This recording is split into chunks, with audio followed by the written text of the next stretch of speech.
Thanks, Brian. Am I coming through good? I don't think we have an AV person in here, so if I get too loud, deal with it. Like Brian said, my name is Orendorff, and I am pretty loud, aren't I? I'll try to stay calm. If you can grab somebody to just tweak me down a little bit, I think that'd be fantastic. But in the meantime, I'm Orendorff, founder of Iconic Content. My real claim to fame, reason you should listen to me, and thank you very much for coming in. Until very recently, I worked for a little-known Canadian startup called Shopify. I came in there about 4 years ago as a lowly content marketer, right when this new expression of Shopify called Shopify Plus was taking off. And that was basically born out of a whiteboard and companies like Chubby's hitting large to enterprise level e-commerce status and churning out and leaving. So I came in right at the basic, that rocket geometric growth curve at Shopify Plus, and was given these great opportunities that basically inside the company otherwise I wouldn't have had. So I left there earlier this year as editor-in-chief and got the great opportunity to lead content at the enterprise level for Shopify. That means that I've lived the last half-decade or so of my professional career at the overlap, the interlocking of content and commerce. Now, in that time, I have learned one thing.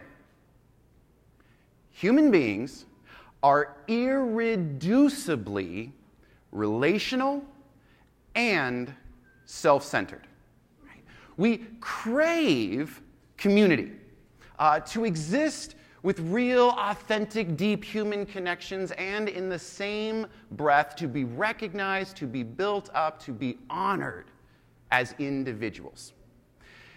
Amidst the flood of content that brands today create, especially in D2C, direct-to-consumer, or B2C, if that's your preferred acronym, business to consumer, amidst that flood, this bedrock reality easily gets lost. And yet, this bedrock is the genius of truly great content. To connect us simultaneously to a vision, a lifestyle bigger than just us, and yet in the same breath to build us, me, the eyes, up. This is because the power of content resides not so much in its direct ability to sell, although it can. The power of content comes from galvanizing an audience, entering its heart and mind through a consistent story well told. Now, brands that accomplish this sow themselves into the lives of their customers in a way that products can't. At the same time, none of that means abandoning the tactical mechanisms that drive purchasing behaviors. On the contrary, the future of D2C, of digitally native vertical brands, of B2C, lies at the overlap, the interlocking of two movements. And that's what I want to focus on today. So, Act 1, content. Since I exited Shopify Plus, I cannot tell you how many people have reached out to me about content. Not necessarily to hire me, although I would like to think I'm a big deal. More really to ask, who do you know that is a killer creator? Of course, neither I, nor they, nor any of us in this room, if we're creators, are unique. Across the board, direct-to-consumer content, business-to-consumer content is exploding. Over half of brands are expecting to increase their annual budgets year over year. 64% describe themselves as extremely or very committed to content. Nearly 3/4 say that their content marketing efforts this year are better performing than the previous year. And fully 86% of B2C brands, not B2B, B2C brands, now use one form or another of content to market. Here's the uncomfortable twist. Despite those initially positive numbers, only a third have a documented strategy. 55% operate, and maybe this is you, in small or one-person teams, and here's the really tragic kicker. 57% of us do not measure or don't know how to measure, and why they separated those two answers, I have no idea. Do not measure or don't know how to measure the return on investment of content. In other words, never before have so many brands created so much content with such little attention to results. Now, all of this begs the immediate question, all right, so what is content marketing? And I have no doubt that you're going to get plenty of definitions today, so let's boil that down into as few words as possible. I define content marketing as product agnostic, selling without really selling. Product agnostic media, let's cover the gamut, that addresses or serves a brand's core audience, their heads, the mind, the intellect, the logic, the questions that we have, the numbers, the data, the hands, the practical how-to type actions, as well as the heart, the emotions of that core audience. In fact, we can break this down even more simply. Content along two lines: strategy and storytelling. Now, on the strategic front, given the absolute explosion of content, one maxim has to reign supreme. Less is more. Take something like initial organic acquisition via search.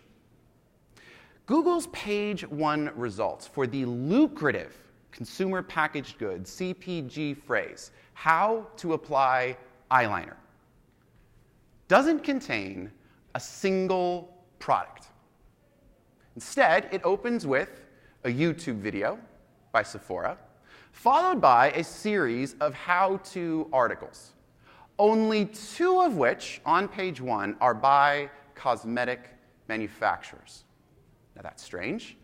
Don't other cosmetic brands, cosmetic manufacturers produce how to apply eyeliner content?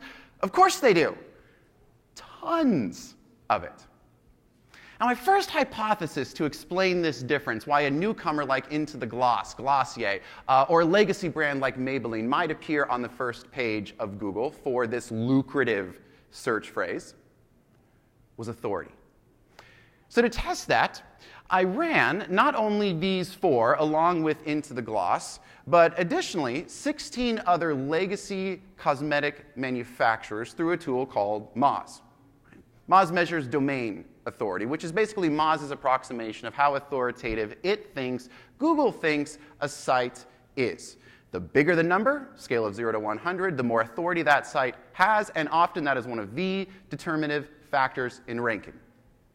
Here's what I discovered. Into the Gloss doesn't just have the lowest of all 4 shown here. It actually has the lowest even among the 16 legacy competitors, with much longer domain life. So it's not authority. Then I noticed something else interesting. If you Google site:/domain.com how to apply eyeliner, that tells Google only show me the results that exist on that domain and contain those key words. You can do this yourself, replicate it over and over again. I did, slammed it into a Google Sheet, and here's what I discovered. For Estee Lauder, as well as CoverGirl, roughly 1,300 results. 1,300 different pages that Google thinks contains that phrase on those domains. The average among all 16 legacy incumbents was 2,051. For Maybelline, page 1 results, 649. For Into the Gloss, 306. Which still sounds like a lot, but that is just under 7 times less content related to how to apply eyeliner than the average among the incumbents. Less content, lower domain authority, higher rank. And then I wondered, does the same principle also apply to videos? So this time, I did a branded search for CoverGirl, Maybelline, Glossier, all the other legacy brands as well, just looking for videos that contain the phrase, how to apply eyeliner. Now, this is fairly hard to see here. Sephora on your left, my right. One freaking use of the word apply in the page 1 results. CoverGirl, 13 times on page 1 alone.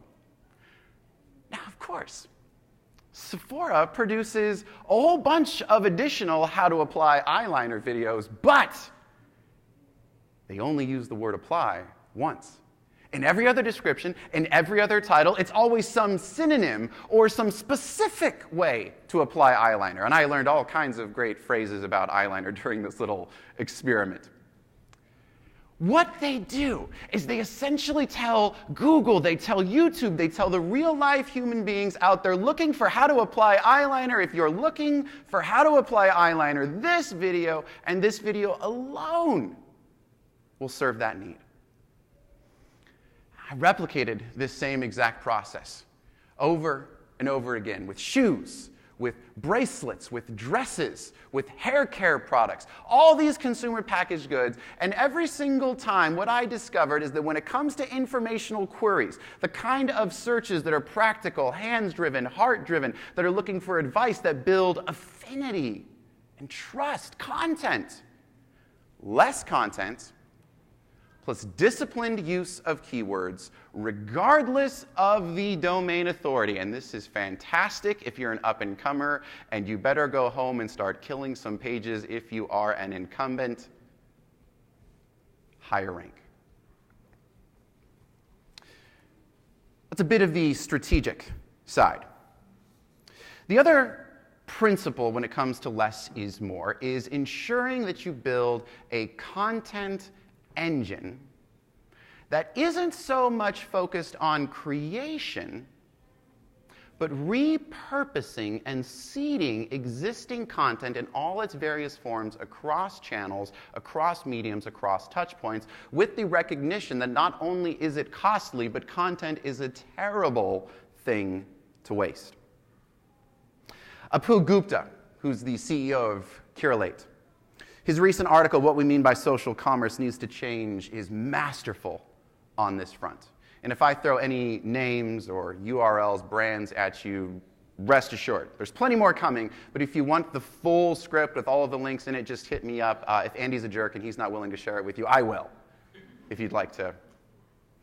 His argument doesn't quite hit the brokenness of native social commerce as hard as I would like to. Do you all know what I mean by native social commerce? Facebook shops, Instagram, IG shopping, tagging products, and supposedly checking out. It doesn't quite hit the brokenness of that mechanism as much as I would like to. That the Western world is littered with the dead bodies of would-be buy buttons, Pinterest, Twitter. Or that all publicly available and private data screams this doesn't work. But he does make a very good point. The strongest brands today are realizing that the lifestyle content they're producing for social is highly effective wherever it's used. In other words, rather than separate social content, video content, platform by platform, different size and image cuts and video cuts, to seed that content in and through wherever it's produced elsewhere. Now, I do this on the B2B side primarily. So I start with what I call ground zero keywords. These are the, if SEO lights on fire, we save these words and forget the kids. They're determined by external search volumes, but also matched to buyer intent. Are they shopping? Are they learning? Or can't we tell from current SERP results or the phrase itself? From those ground zero keywords come the big rocks. Things like video sequences, email nurture campaigns, pillar pages, feature pages, and from there, surrounding that orbit, all of the day in, week in, month out content that has to be created. For D2C, it would look something more like this. Rather than ground zero keywords, we start with brand aesthetics. Messaging, to be sure, but especially aesthetics, UX, and imagery, the feel, the ethos of a brand. From there, influencers, micro-influencers, user-generated content, UGC, and out we go to the rest. Now, the point is not to be able to decipher my madman illustrations. This is just the way that I've learned to conceptualize it in my head and start sharing with people in a much longer process. The point is, once the centers are fixed, we don't create any net new content without first asking the question, what do we have that already exists? If the answer is something, let's slap fresh paint on it. If the answer is nothing, then we still ask the question, what do we have that can serve as a base, so that every time we go to create something new, the first step is always copy and paste. Because less is more.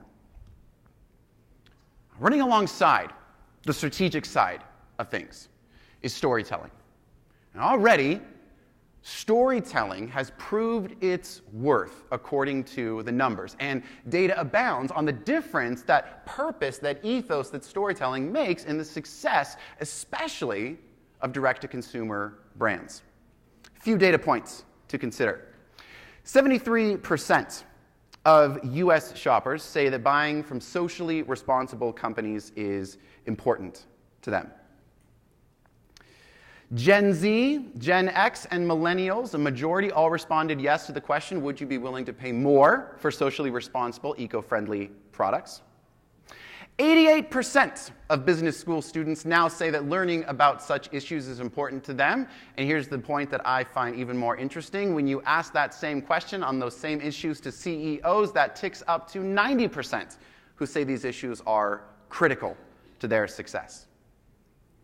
62% of global consumers say they want brands to, quote, take a stand on broadly relevant and current social issues. Almost half of all shoppers, 42%, will stop buying from a company not when they're disappointed with that brand's products or services, but with its words and actions. 1 in 5 never come back. Perhaps most striking, data compiled from 12 years of earning reports from successful companies found that brands with a, quote, high sense of value, a high sense of purpose, grow at over double the rate of their low sense of purpose, but nonetheless successful, over double the rate of those with a low. Now, unfortunately, purpose is a dangerous, double-edged sword. Fast Company recently wrote, right now, purpose is often left in the hands of advertising agencies. Every second brief begins, in a world where consumers are continuously polarized, at least they can come together over insert client's product here. And the title of that delightfully optimistic piece, Brand Purpose is a Lie. Purpose demands more than just ads as an afterthought. It means organically linking the products, yes, but the story that a brand and its customers are already a part of, connecting the two. Let me give you just a few examples of what this looks like in real life. Right? Purpose can be writ large in traditional advertising by incumbents. Nike is masterful on this front. Gillette. Right? Both of these campaigns caused major divides, polarized the wider culture, and built deep and meaningful, long-lasting brand equity with their core audiences.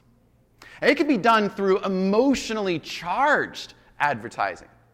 This is Budweiser's send-off to Dwayne Wade for his final season earlier this year. And if you haven't watched this yet, let me recommend you do not watch it in an open office space, lest your coworkers see you weep openly like a child.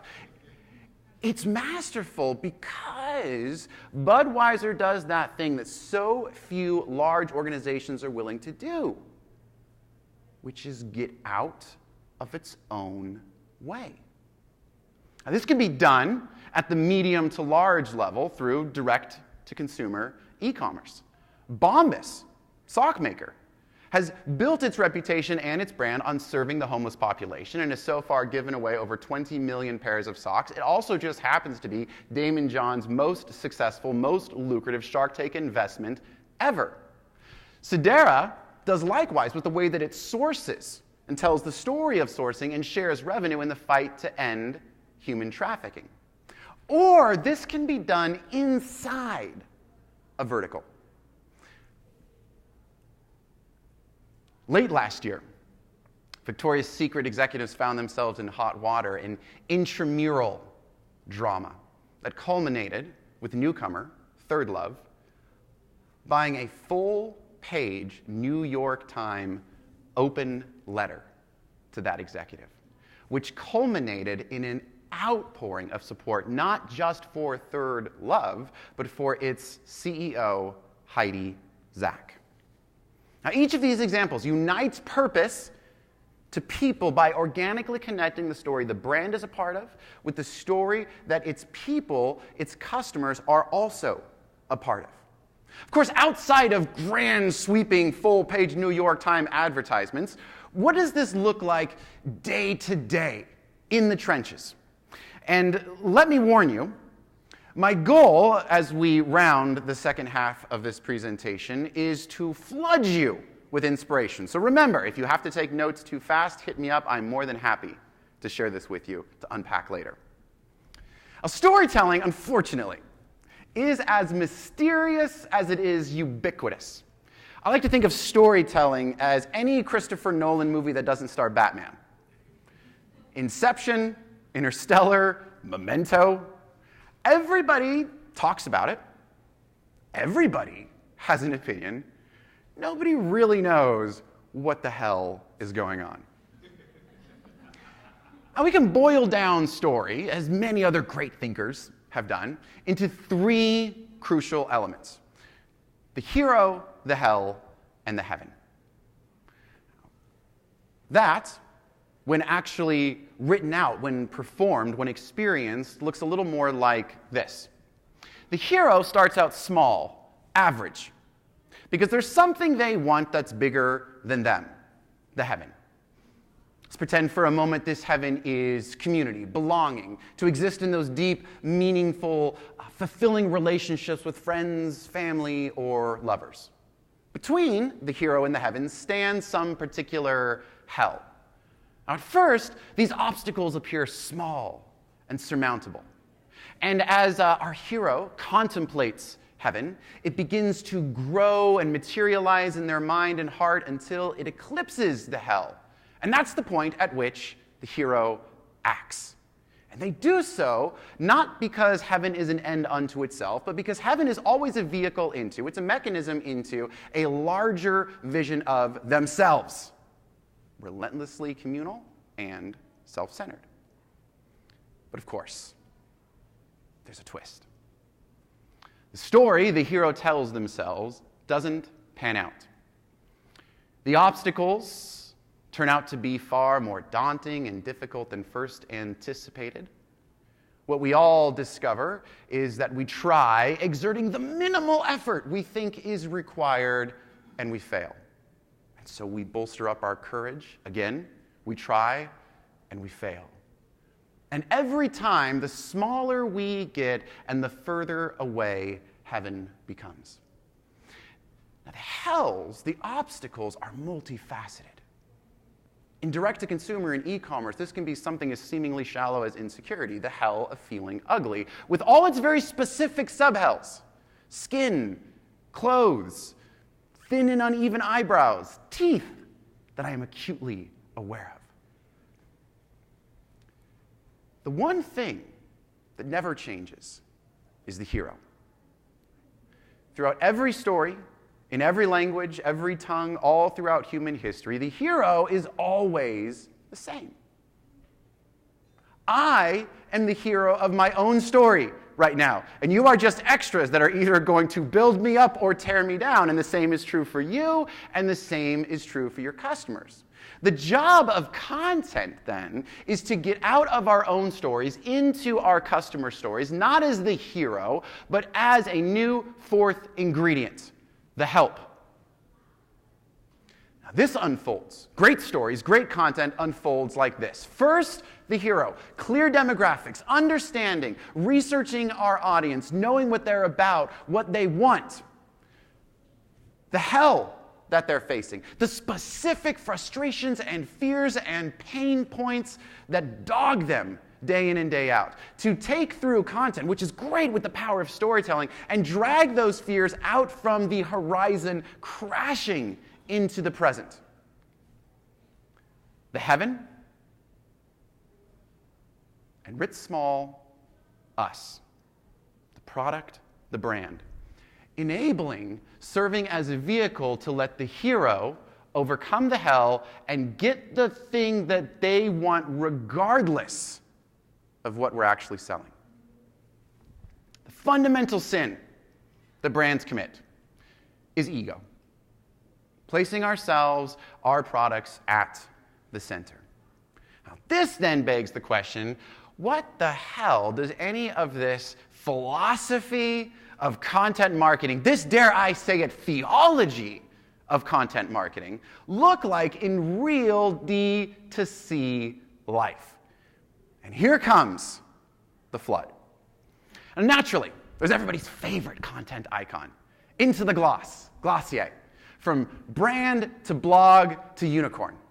Things, on the other hand, you might not be as familiar with, although they did just launch their first mainstream commercial TV advertising campaign. At the center is its blog and social media presence, aptly titled The Periodical, where it mixes honesty, hilariously not safe for work content, and it's always heartfelt. There it overlaps perfectly with its social media, with its IRL events and meetups, with the community that it's building, and of course with the wider issues that it's concerned about, namely women's health. Heaven, the humanizing embrace, the open, the transparent, the humanizing embrace of women's issues. Hell, a wider culture that says such issues are abnormal or grotesque. Help, not the product, a collective voice that is unashamed. There's Tracksmith, whose approach to content meets community meets commerce is fast becoming a thing of modern legend. Its founder, Matt Taylor, explains it like this.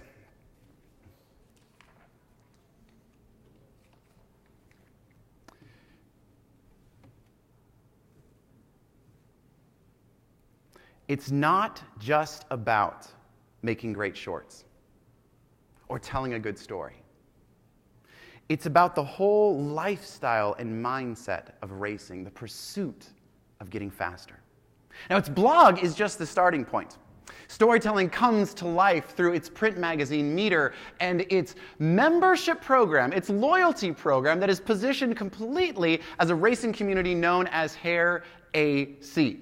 In this case, the heaven running as an all-embracing lifestyle, the sacredness of race day, which is a phrase they use all over their collateral and in their paid marketing. The hell is losing that communal spirit, and especially losing it to big brands who have the biggest budgets.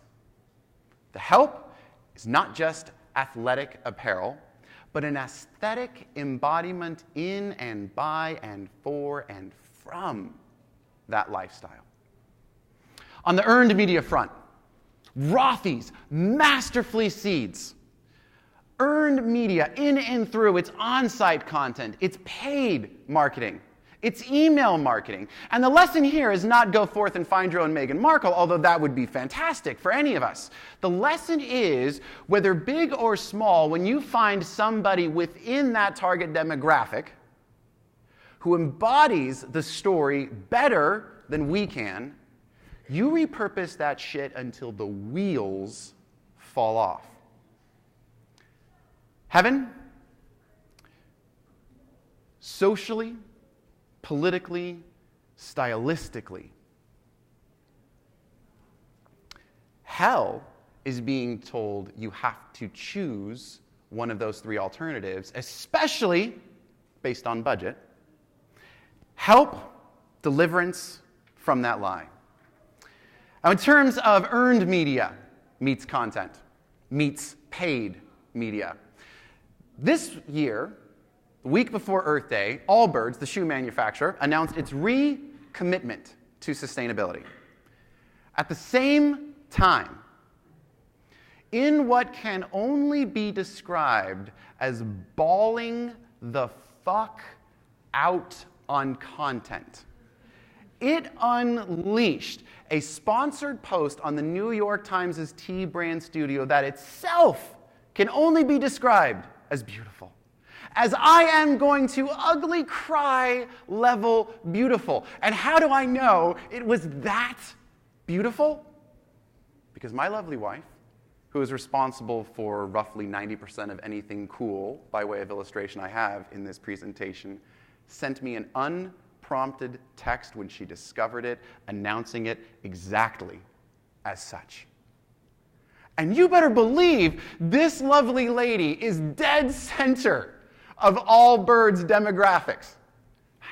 Female, urban, a little bit of disposable income, socially and politically minded, and you better also believe later that week we got the first of many pairs of Allbirds on our doorstep.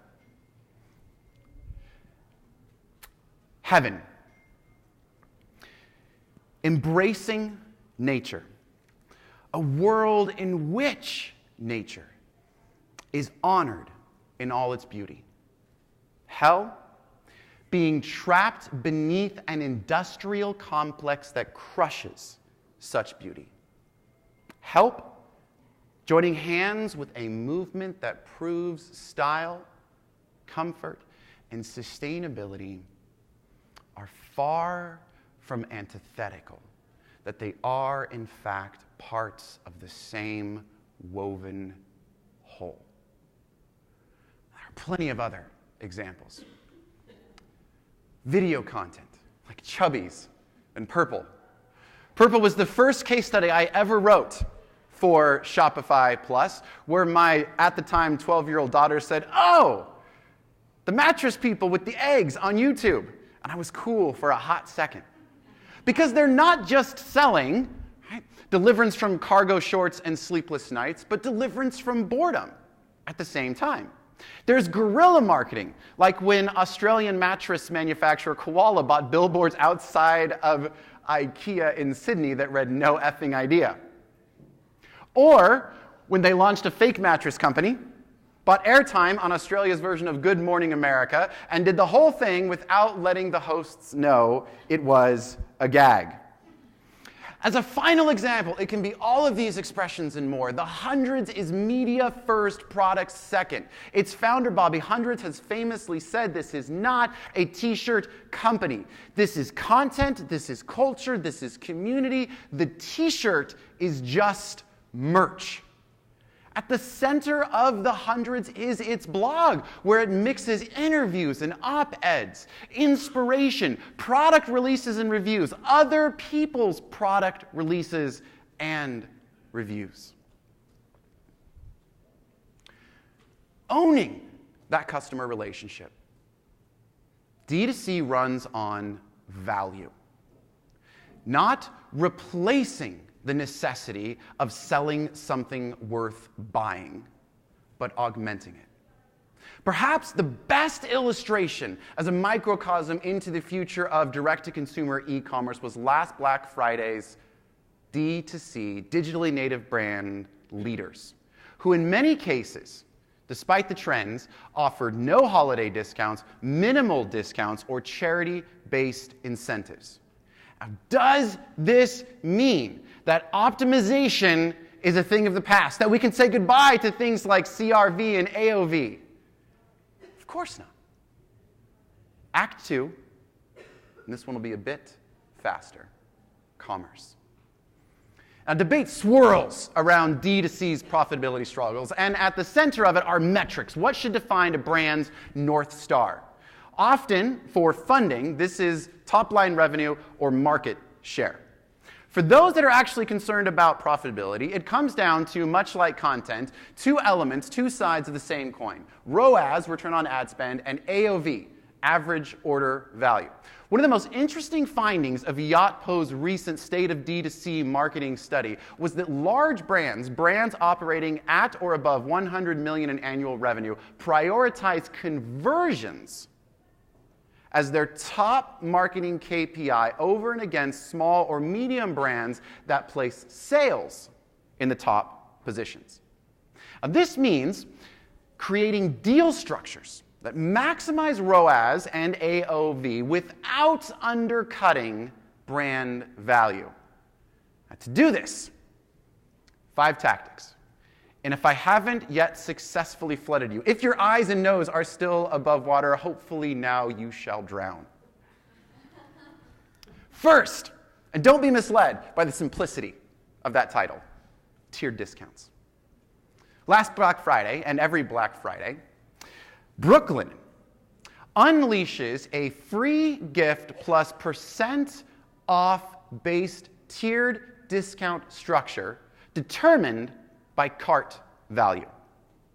It drives traffic via paid, and it integrates all of that directly into the checkout, so that every time someone goes to leave and purchase during the holiday, they're prompted with exact dollar amounts to hit the free gift, the next discount threshold, along with personalized upsells that nudge them right into that next tier. This is all about average order value. They built a 3-stage product selector, drove traffic to it via paid, and culminated on mobile with the exact same prompted interactive checkout experience. Tiered discounts. Number 2, tiered discounts, I love tiers, plus product bundles. Also over last Black Friday, Cyber Monday, Axe Bats, which rarely discounts because it undercuts their brand value and the quality of what they sell, created a 20% off site-wide discount in conjunction with the landing page where they listed some of their highest-priced bats as bundles. Along with the help of the brilliant folks at a place called Common Thread Collective, they bought their Black Traffic Cyber Monday traffic early in the weeks and days leading up to the holiday, when it's much cheaper to drive new visitors, pixeled the landing page, and then retargeted not just the sale, but the bundles themselves, selling AOV, not the discount, from first click to last. As a result, 11.49 return on ad spend and 18% increase in average order value, which is insane during the holiday period, and a 193% increase in conversion rates. Amazing Lights does this brilliantly, but with a twist. Instead of bundles, they offer free gifts to preload the checkout with reciprocity. Then, they create free shipping thresholds based on cart value, along with those personalized upsells to get you into that threshold. What the customer doesn't know is that those free gifts only fire on select bestsellers that Amazing Lights has calculated and knows that it can essentially ship for free with those bestsellers in flat rate boxes.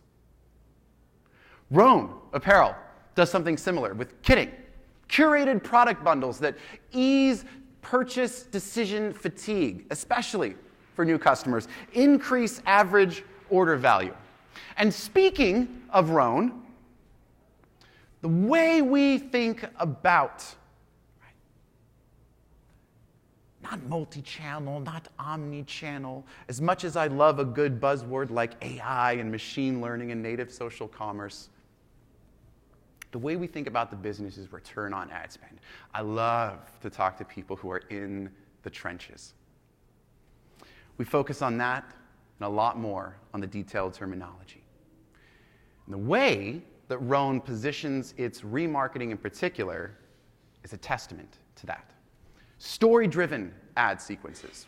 What Rhone does is, instead of a one-size-fits-all retargeting campaign that most of us have experienced and been stalked by in and outside of Facebook, on Google, on Instagram, is they kick things off with what they call expressed interest ads. This is only for people that have visited the homepage and bounced without checking out a product. The first ad they get, day 2, on Facebook, is for a blog post. Free content experience. If nobody responds, on day 3 and beyond, offers for things like Rhone's challenges. Again, content-driven on the front end. Now let's say somebody responds to one of these expressed interest ads. They click through to the site, they add a product to cart, but they don't actually buy. Then they get kicked into interest ads. Day 2, product review sequences. Day 5 and beyond, brand positioning ads, this time distributed across Facebook and Instagram. So let's say that does the trick. Somebody clicks through, they actually complete the purchase. What then? Day 2, post-purchase, thanks for your purchase, with a very subtle shop now just in case. Pause. Hold. 32 days later, on day 35, in come the new arrivals. Those are just a few of the 34 different ad experiences someone might have based on where they are in the stage of the funnel. And all told, this is added 5.3 times return on investment compared to Rhone's pre-journey retargeting campaigns. Now, Rhone uses a platform called Shoelace, which I love. I'm in love with these people because it takes the exact same principles of storytelling and lays them out on top of, in a manageable way, how to do this through paid. Fourth, post-purchase upsells. To be perfectly frank with you, Native Deodorant owns this one. This is the mobile product page for men's citrus and herbal musk deodorant. It begins with a universal blue banner for $10 off a $30 purchase. If you hang out on the page for more than a few seconds, you'll get hit with the first pop-up. The chance to win a year's worth of free deodorant, gamifying what is often simply another rote additional discount in exchange for email. Back on the product page, when it comes time to add to cart, users, shoppers, are given one of two options: one-time purchase or subscribe and save. Now, it doesn't matter which one of those you choose. Clicking either one triggers the next pop-up, which is, Aaron, why don't you bundle that men's citrus and herbal musk deodorant with some men's citrus and herbal musk body wash and soap? Now, I'm more of a body wash man myself, so I deselect soap and I enter the checkout. There again, I'm given the option to, are you sure you can save money if you subscribe instead? Average order value, customer lifetime value. But I decline, I use PayPal, and within a few clicks, I'm there at the Submit and Finalize Order button, which when I hit, up pops the next pop-up. An immediate post-purchase downsell for blackberry and green tea deodorant at half the price that I just paid for my first stick. Outstanding. Well, yes, please, Native. I'll take one. I click Add to Cart, Add to Order, and I don't have to enter my payment information or anything else all over again. It immediately adds it in, and I arrive at the confirmation page. There, I'm greeted with a referral program for a free mini deodorant, travel size. And all I have to do is share via one of the many options. I click any one of those many options, and up it pops, pre-populated with the information I just gave them, ready to go. But no. I'm topped off. So I shut the whole thing down, and I wait for the perfunctory email order confirmation with shipping information I know is going to be a letdown, but it's coming. Except, moments later, this arrives. It's personalized. It's narrative. It's a celebration. It includes a delightful reference to the Fresh Prince of Bel-Air, which I'm sure some copywriter lost their pun-loving mind over when they came up with. And at the bottom is that exact same free travel size mini deodorant I can get, and all I have to do is share. So I click, hoping against hope that this time, too, I won't have to fill in all my information all over again, and I don't. It's all there, waiting for me. All I have to do is send.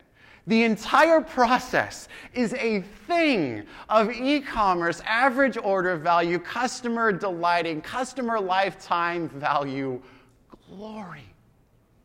And just to prove to you that you don't have to get acquired by P&G and have a team of developers and engineers behind the scenes to pull this same thing off, my friend Ben, who runs a much smaller but still successful company called Natural Stacks, was willing to pull back the post-purchase curtain, which you should definitely get the slides for on this one. They use the exact same tech stack as native.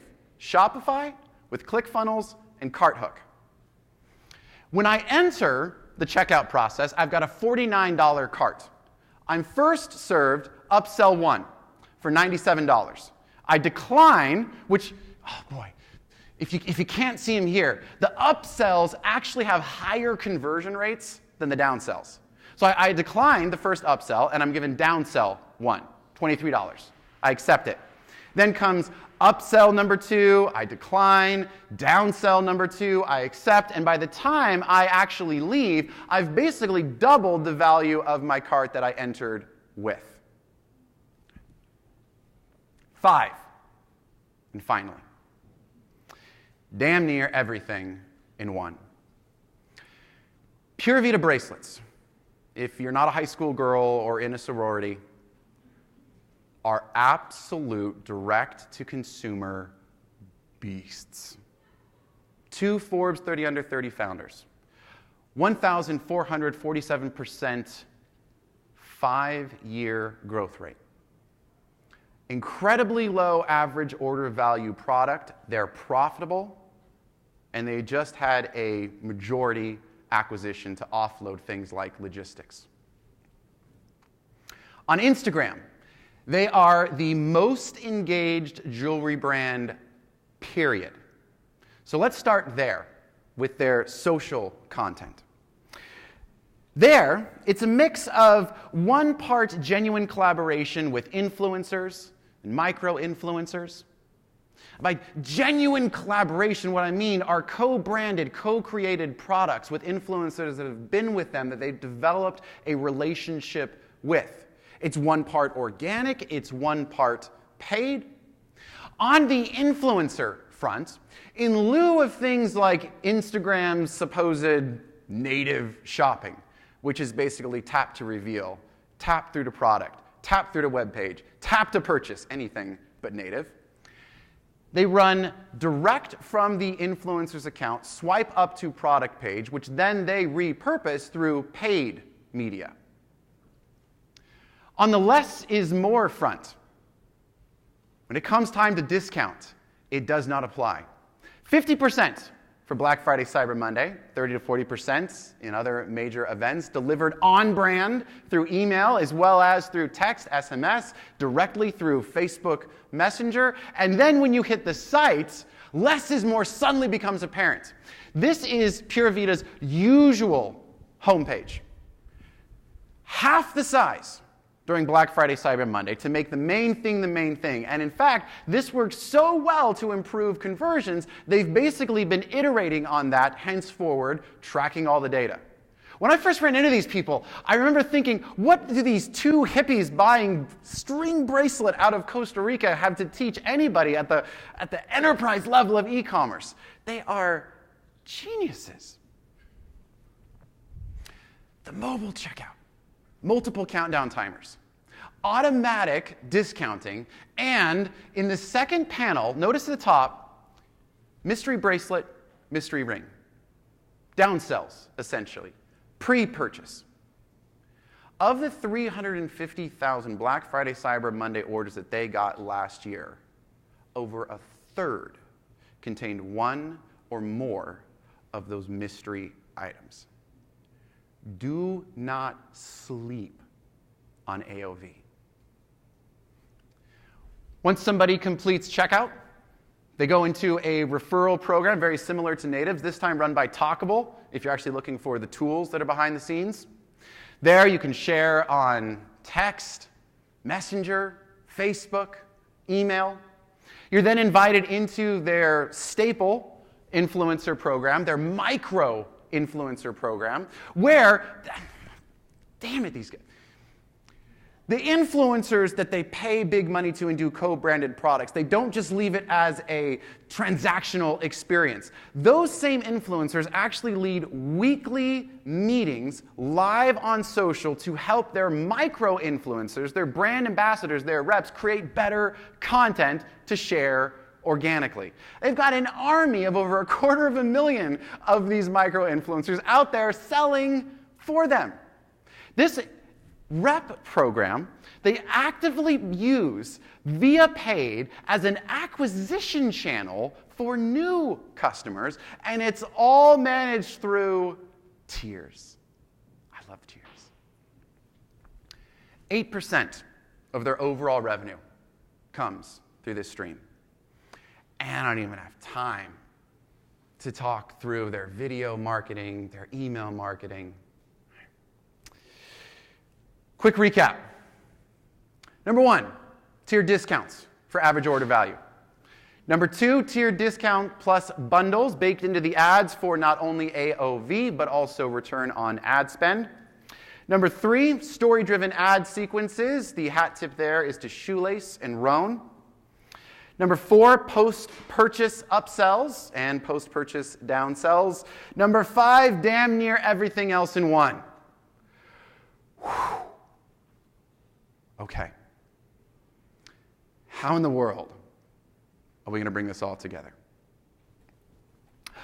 Honestly, I don't think I can, but I'm fairly confident that my friend David Herman, who, if you don't follow on Twitter, is one of the smartest, nicest, savviest paid media buyers on the planet.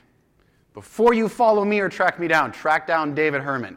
He's going to give you far more value than a lowly content marketer would. He puts it like this. In paid, it doesn't matter how good your strategies are. Your audience needs to connect with your content first. It's the kindling. It's what drives inspiration.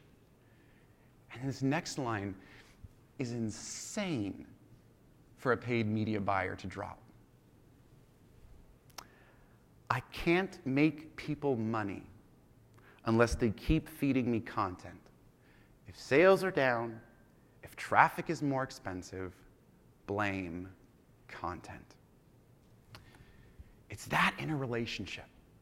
Despite the buzzwords, despite the prognostications, it's that interrelationship, that bedrock of content and commerce coming together, not excluding one another, married, that already and will define the future of D2C.